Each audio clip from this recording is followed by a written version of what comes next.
On a particular day, Boss Lu Feng's room was hosting a visitor from afar, and Captain Chow was also summoned. Captain Chow arrived quickly, believing he was on an important mission. It was Captain Zhu, and he was in charge of the Desert Devil case at the time, Lu Feng said. He appeared to be very sociable, cheerfully shaking hands with Captain Chow right away. According to Boss Lu Feng, a tomb of an ancient tribe known as the Sandman tribe was discovered in the western desert area, and tomb robbers stole the treasures from within. Tomb robbers were currently fleeing to the city to seek refuge, and Captain Chow's team would require assistance from the local police. Boss Lu Feng appeared to be taking the case very seriously at that time. Captain Chow immediately obeyed orders. According to Captain Zhu's patrol and information intelligence, the police quickly discovered the thieves' hiding place and they immediately set out to raid it. After arriving, the police at Headquarters 703 and Captain Zhu waited in ambush outside. Before the police could rush in, a man inside the house abruptly exited. His face and clothes were covered in blood. He appeared panicked and ran out without even looking at the police. He was apprehended quickly, but he continued to yell that someone was trying to kill him. "Policeman, help me! Someone wants to kill me!" Then another man chased him down with a knife. This man was extremely fast.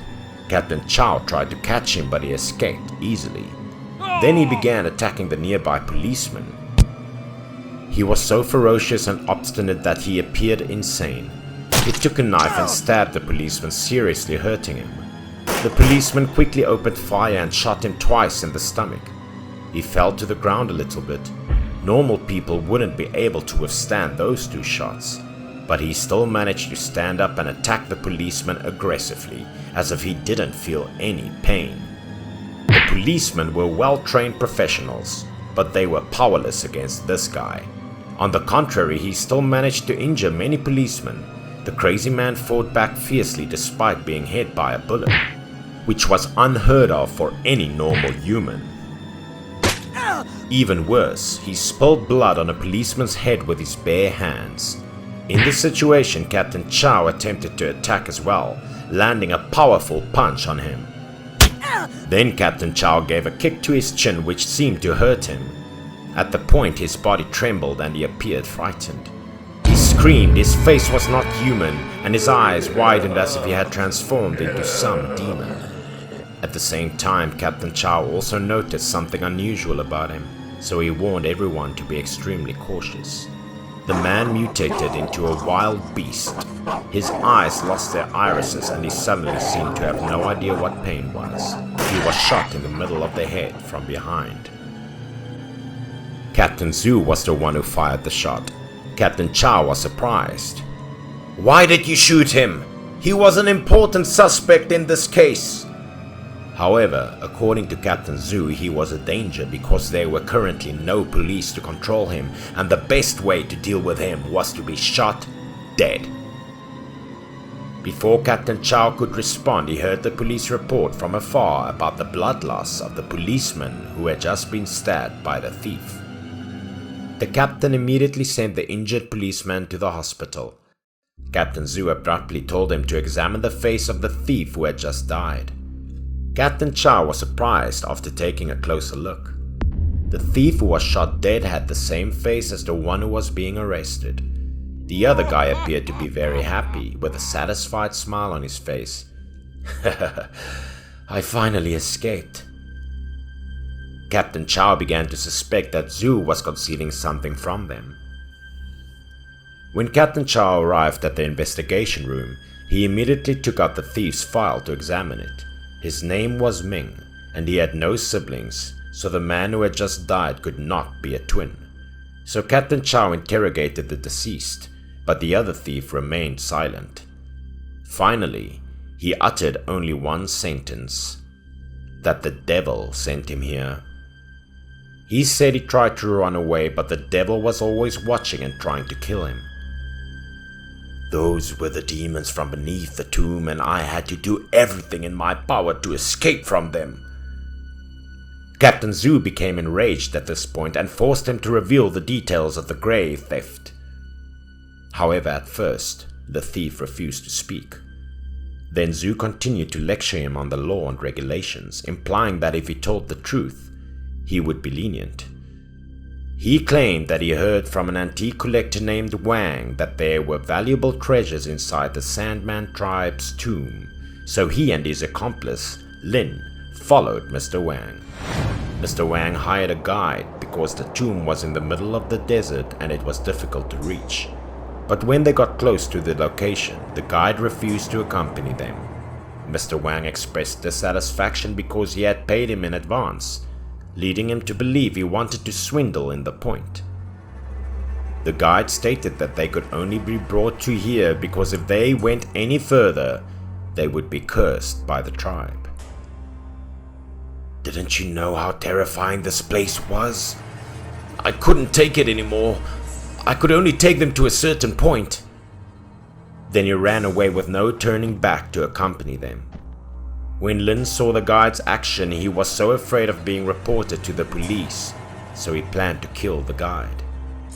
Mr. Wang, on the other hand, quickly stopped him, believing that his fear was understandable. Lin then asked Mr. Wang about the strange tribe. What's the reason for people to be so afraid of the tribe? According to Mr. Wang, it was an ancient tribe that worshipped the sand gods and had a very strange custom. When the tribe's men reached the age of maturity, they had to enter the cave where the sand god was worshipped. Cries of desperation rang out from the cave. However, once they came out, they would become a completely different person. They became an invisible warrior, and swords could no longer harm them. Since there was no guide, they could only follow Mr. Wang because he had studied the tribe for many years. The closer you got, the denser the sand became, forming a layer of dew. However, by following Mr. Wang, they finally arrived at the cave where the sand god was worshipped, as well as the sand people's tomb. They lit torches and began to go deeper inside. There were already countless human bones scattered from the outside, and the space inside had a very unpleasant foul odor. The deeper they went, the more human bones there were.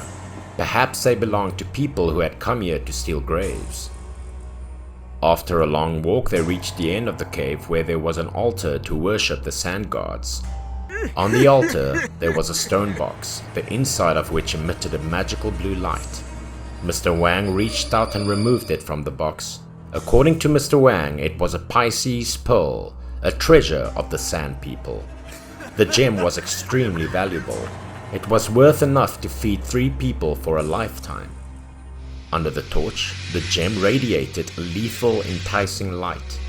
Mr. Wang quickly hid the pearl and 3 of them left cheerfully, believing that the theft was too simple.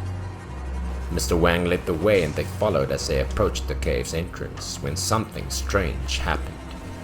Suddenly at the cave's end there was the sound of footsteps stepping on dry skeletons and walking towards them.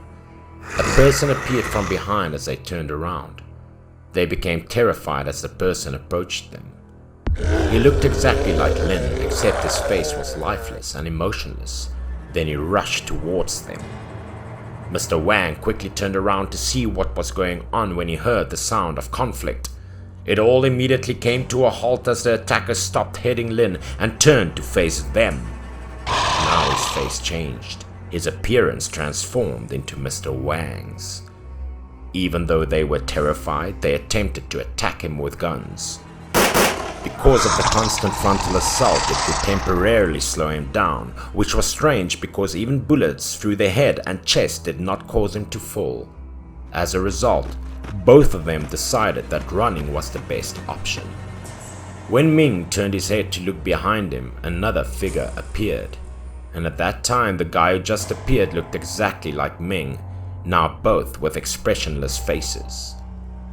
When 2 of them fled the cave as quickly as they could, Mr. Wang suddenly stopped, and what they saw in front of them terrified them. Strange-looking people began to emerge from the sand, resembling zombies. Perhaps they were the legendary Sand People. Surely it was the tribe of Sand People. How could they still be alive and emerge from the sand after hundreds of years? Ming was so terrified that he froze until Mr. Wang held at him to shoot, at which point he regained his composure. Two people shot at them incessantly, but it didn't work. Their bodies still bled like normal people, but they didn't feel any pain. Ming was so terrified that he froze, despite the fact that he had hunted for antiques a few times before, but the situation in front of him frightened him as well. One of them screamed and rushed to him. He was so terrified that he couldn't react. Fortunately, Mr. Wang helped him as he knocked the Sandman with the gun's handle. Even though his jaw was broken and twisted to the side, he continued to attack. Running out of options, Mr. Wang took out firecrackers from his pocket. As he started lighting them up, he told Ming to run as fast as he could. He lit the firecrackers and threw it at them. He ran away after throwing it, but Ming was still too shocked to walk. If Mr. Wang hadn't called, he would have been crushed to pieces. As he ran, he turned his head to see, but despite their bodies being blown up by bombs, they were still crawling towards him. Ming shot them from behind while they were running, and Mr. Wang continued to light more bombs. Another blew up to clear the way for them to run. Mr. Wang repeatedly exploded bombs to clear the way, but he couldn't hold out for long. They ran into an abandoned catacombs nearby. It was frightening that they were still outnumbered and being chased. At that point, on the inside was a dead end, and both of them believed they would die here. But fortunately, there was a large hole in the roof of the catacombs through which they could escape. Mr. Wang intended to climb out and drop the final bomb to bury the chasers. He helped Ming first and was still below to detonate the bomb, as the situation was extremely dangerous. After Ming climbed up to the roof of the catacombs, Mr. Wang threw the bomb at them. Fortunately, the explosion stopped them and buried some of them as well. Mr. Wang took advantage of the opportunity and climbed to the top with Ming. But just as Ming was pulling him up, a weight pulled him back. Mr. Wang trembled as he looked down at his feet. A Sandman grabbed his leg. Then he was pulled back. Unable to climb, and was forced to give up. He then detonated the bomb and died alongside all of them. Ming, on the other hand, began to run away and ended up walking for a long time. Ming suddenly realized that someone was following him. And according to him, his follower was one of them, and he wished to kill Ming in order to be the sole survivor. After the interrogation, Captain Chow felt that it was absurd. It was impossible to copy people's faces. However, according to Captain Zhu, the legend of the Pisces pendant which could copy anything existed. The treasure of the former powerful magic priest of the Sand People was entirely true. It was a true story, a legend in my hometown, Captain Zhu asserted. Captain Chow believed that the legend had caused Zhu to become confused between the present and the past. So Captain Chow went to the autopsy to get more accurate results. When he arrived, he hastily asked the forensic doctor about it. According to the autopsy, the person was a carbon copy of Ming. Even the blood type and moles on the body were the same. Captain Chow couldn't believe the results, even after hearing it from the forensic doctor. But the doctor thought that anything was possible, so he handed over the autopsy report to the captain for review. The thief Ming was then handed over to Captain Zhu, who escorted him back to the location where Captain Zhu was in charge. The collaboration had strengthened the headquarters relationship. After that, Captain Chow never saw Captain Zhu again. On the way back, he inquired about human cloning with his boss, Liu Feng.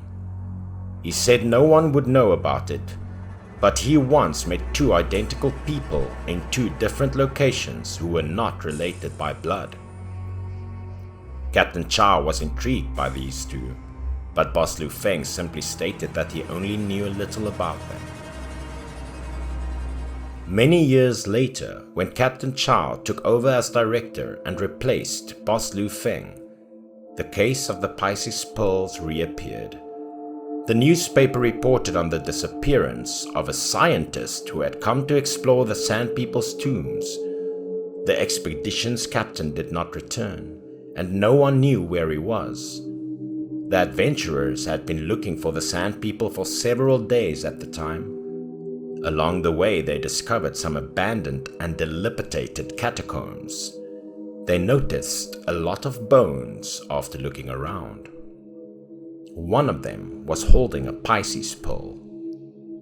When the gem was brought back for research, they discovered that it had the ability to replicate an identical copy of anyone. The next day, the captain suddenly disappeared. He just left a note saying that people didn't need to find him. The captain and the gem simply vanished without a trace. There had been many policemen and adventurers trying to search, but all was in vain. There were many variations on the issue. It was said that the magician used the gem's power to travel to another dimension, and the people on the expedition changed as well. At the time, the captain and the gem vanished as well. Perhaps he went to another dimension. Everything came to a dead end, and no one was able to investigate any further. Hopefully, the mystery could be solved one day.